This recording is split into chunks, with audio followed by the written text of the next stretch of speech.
10 days ago, noong una kaming napadpad dito. Ay, napadpad.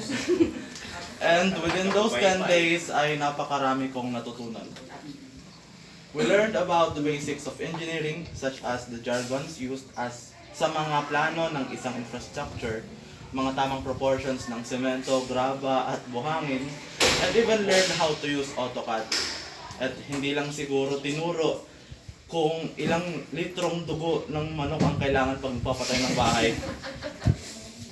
Nasubukan naming bumuo ng plano para sa pinapangarap naming bahay at sa mga araw na itinuro sa amin kung paano buuin ang mga pinapangarap naming tahanan, ay nahanap ko naman ang pinapangarap kong tahanan. Hindi sa gusto kong tumira dito pero throughout our stay here as your apprentices, mga nga agpapaanawa ken naririri, biglang nabuo sa akin yung ideal workplace ko. Yes, sa ikli ng panahon na natili kami dito ay hindi lang mga basics ng engineering ang natutunan ko, kundi yung paano makitungo sa mga magiging katrabaho ko. At oo, sa opisinang ito na set ang standards ko. Kahit maging professional, tambay na lang ako kung hindi katulad din yung makakatrabaho ko. Pagiging positibo lang lagi at masiyahin at ang respeto sa isa't isa, yan ang mga traits na kadalasang na-overlook natin nasa tagal ng panahon at ipinakita ninyo sa akin kung bakit mahalaga pa rin ang mga to. Kaya naman we are expressing our gratitude, expressing, giving, offering, and showing our deepest, warmest, heartfelt, and overwhelming gratitude sa mga naging mentors namin. Kina Ma'am Aini at Ma'am Camille na walang kupas ang ganda.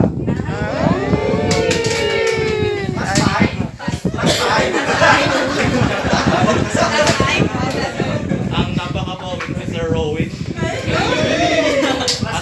At kay Sir Roland na mabait.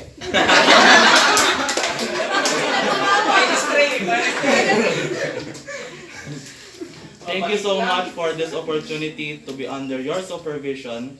I feel truly blessed na makitulog at maki-aircon sa opisina ninyo po.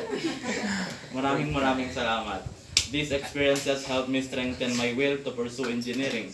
Hindi ko lang alam sa mga klase ko. Laglagan blues. Thank you so much for your words of gratitude, Mr. Sabinicio. Okay, so talagang pinakita niyo po na positive ang work environment dito sa engineering office, and we are very glad to hear those words coming from our students. And now, sir, may we have a short message from, of course, the very young, handsome, municipal engineer Santa, no other than from Inquirio. Mano ka no sir nga litro iti dugo.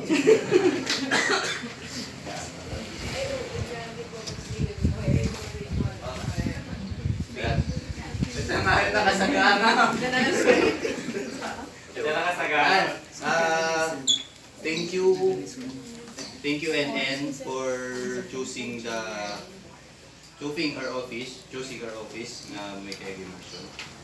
Ganahin ko may pagbaga aming estudyante ang makapatangko. Ti takbo, ti panunod yo, so ti takbo, ti biagyo. Hindi lang.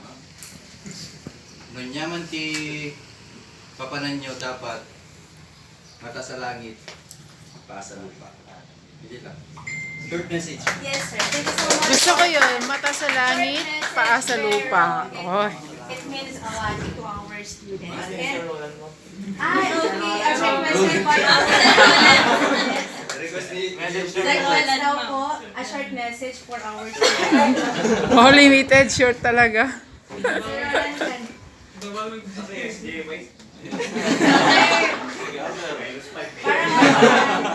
Parang favorite ka nila.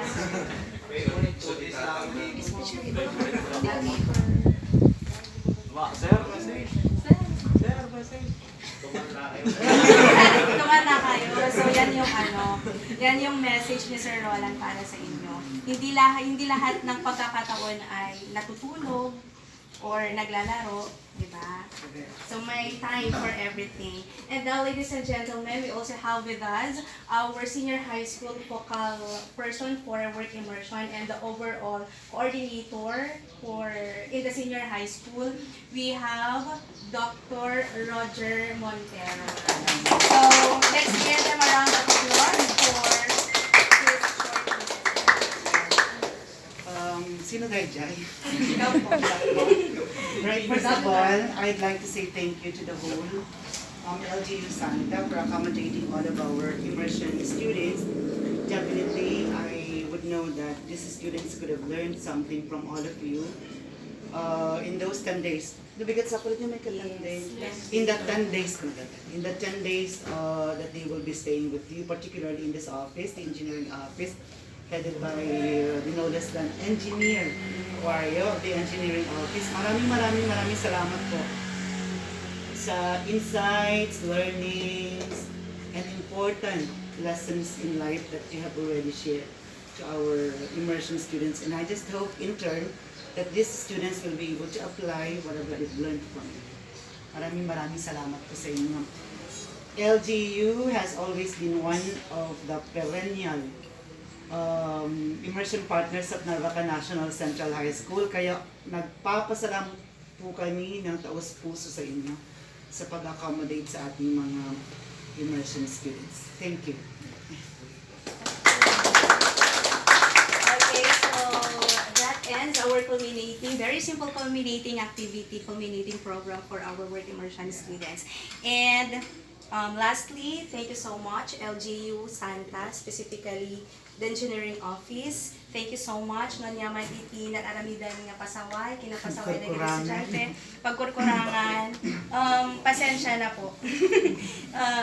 Naging anak yung po isuda iti 10 days. So nga, siguradong no pagbalik da sa school, ready dan, parang naging mature na sila. Okay po. Professionally matured. Okay, and with that, can we have documentations? Photo op. Signet kita nga ta. Photo Okay op. lang na kita. Napinti ka siguro dyan mismo officer. Office mo. Pilatan. We also prepared